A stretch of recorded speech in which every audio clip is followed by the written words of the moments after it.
So, what is the answer? How do we conduct this election, John? Between now, the presidential election. What is your advice? What do we do? We've already had primaries held in which people who are truly nervous or truly upset can use expanded absentee ballot laws as long as there are proper safeguards in place. And we've gotten through that. You know, the nation of Liberia held a completely free and fair election right in the middle of the Ebola crisis following UN guidance. It can be done. The one thing we don't want to do is it's one thing to have an all-male election, but that's not what the Democrats want. They want an all-male election with no safeguards. In Nevada, they are literally getting rid of, witnesses that are required for some ballots. They're getting rid of all the safeguards that Mr. Padilla talked about. Those are the ones that California's already gotten rid of in most cases.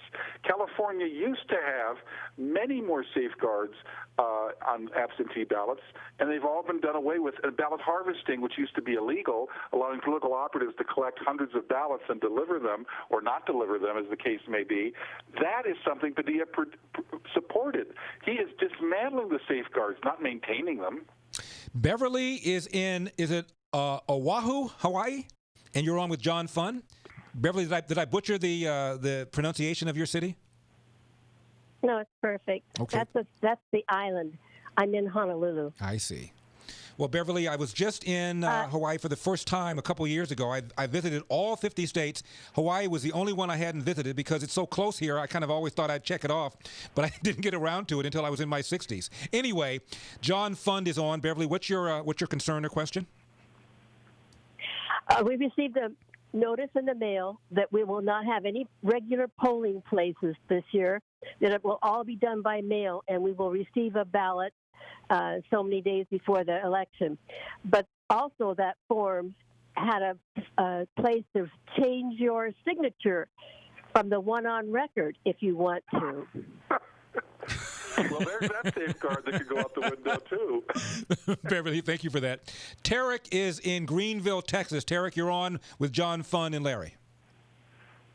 Hello, gentlemen. How are you? We're doing well. Larry, if you remember, I'm the one that was an in-studio guest back in August of last year when I moved from California to Texas. And I have the auto repair shops both in Texas and California. I remember. I have not... Thank you. I asked you about the regulations here and there and how quickly it took you to set up in Texas, and you said it was just like a nanosecond compared to California. Exactly, night and day is exactly what I said. And listen to this one. I haven't lived in California for 5 years, and I use my business address in California as my mailing address because I don't have a home there. So guess what I get every single time there's a voting? I get the ballots every single year because I was an absentee ballot. I was absentee voter. I still get the ballots every time there's an election in California. And John Funn, what would happen if Tarek filled that ballot out? Oh, I mean, obviously it would be his signature.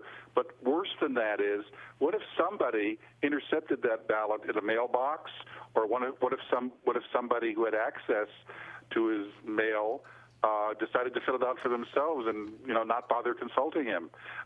Anything can happen once the ballot escapes the jurisdiction of an election official. John, it doesn't become a secret ballot. John, can you stick around for one more segment? Sure. Okay, we've got several people who want to talk to you. Don't go away, John.